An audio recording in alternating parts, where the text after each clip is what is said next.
ಈ ಪಾರ್ಕ್ ಅಲ್ಲಿ ಸಾಕಷ್ಟು ಜನ ಹೆಣ್ಮಕ್ಳು ಬರ್ತಾರೆ, ಗಂಡ್ ಮಕ್ಳು ಬರ್ತಾರೆ. ತಂದೆ ತಾಯಿ ಕಷ್ಟಪಟ್ಟು ಕಾಲೇಜಿಗೆ ಕಳಿಸಿದಾಗ ಪಾರ್ಕಲ್ಲಿ ಕುತ್ಕೊಳ್ಳೋದು ತಪ್ಪು ಅಂತ ಹೇಳ್ತಾ ಇಲ್ಲ. ಕೆಲವು ಮಕ್ಕಳು ಮನೇಲಿ ಓದಕ್ ಟೈಮ್ ಇರೋದಿಲ್ಲ, ಅಥವಾ ಅವ್ರಿಗೆ ಬಸ್ಸಲ್ಲಿ ಬರ್ಬೇಕಾದ್ರೆ ಓದಕ್ಕಾಗಲ್ಲ. ಹಂಗಾಗಿ ಕೆಲವ್ರ ಮಕ್ಕಳು ಬಂದು ಓದುವಂಥದ್ದು ಇರುತ್ತೆ. ಕೆಲವು ಮಕ್ಕಳು 15-16 ವರ್ಷ ಇನ್ನೂ ಅವ್ರಿಗೆ ಬುದ್ಧಿನೇ ಬಂದಿಲ್ಲ, ಮೈಂಡ್ ಮೆಚುರಿಟಿನೇ ಬಂದಿರಲ್ಲ, ಜವಾಬ್ದಾರಿ ಏನು ಅಂತಾನೆ ಗೊತ್ತಿರಲ್ಲ.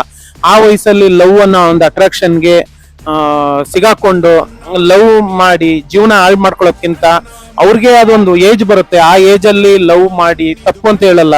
ನಿಮ್ಗೆ ಎಲ್ಲಾ ಸ್ವಾತಂತ್ರ್ಯ ಇರುತ್ತೆ. ನಿಮ್ ಏಜಿಗೆ ತಕ್ಕಂತೆ ನಿಮ್ಮ ಏಜ್ ಆದಾಗ ನೀವು ಲವ್ ಆಗಿ ಅಥವಾ ನಿಮ್ದು ಏನೇ ಒಂದು ಡಿಸಿಷನ್ ತಗೊಳ್ಳೋದಾದ್ರು ಒಂದು ಮೈಂಡ್ ಮೆಚುರಿಟಿ ಇದ್ದಾಗ ತಗೊಂಡ್ರೆ ಚೆನ್ನಾಗಿರುತ್ತೆ ಅಂತ ನನ್ನ ಅಭಿಪ್ರಾಯ. ಮತ್ತೆ ಮಕ್ಕಳು ಜೀವನನ ಇಷ್ಟ ಲವ್ ಅನ್ನೋ ಒಂದು ವಿಚಾರದಲ್ಲಾಗಿರ್ಬೋದು, ಸ್ನೇಹ ಅನ್ನೋ ಒಂದು ವಿಚಾರದಲ್ಲಾಗಿ ನೋಡಿ ಮಾಡಿ ಮಾಡ್ಬೇಕು. ನಾನ್ ಹೇಳೋದು ಹೆಣ್ಮಕ್ಳಿಗೆ, ಗಂಡ್ ಮಕ್ಳದು ಒಂದು ಪಕ್ಷ ನಡೆದ್ರು ಹೆಣ್ಮಕ್ಳು ಜೀವನ ಒಂದೇ ಸಲ ಸಿಗೋದು. ಅದು ಸುಂದರವಾದ ಜೀವನ, ಅದು ಬಿಳಿ ಪೇಪರ್ ತರ, ಅದಕ್ಕೊಂದು ಚುಕ್ಕಿ ಬಿದ್ರೆ ದೊಡ್ಡದಾಗಿ ಕಾಣುತ್ತೆ ಕೊನೆವರೆಗೂ.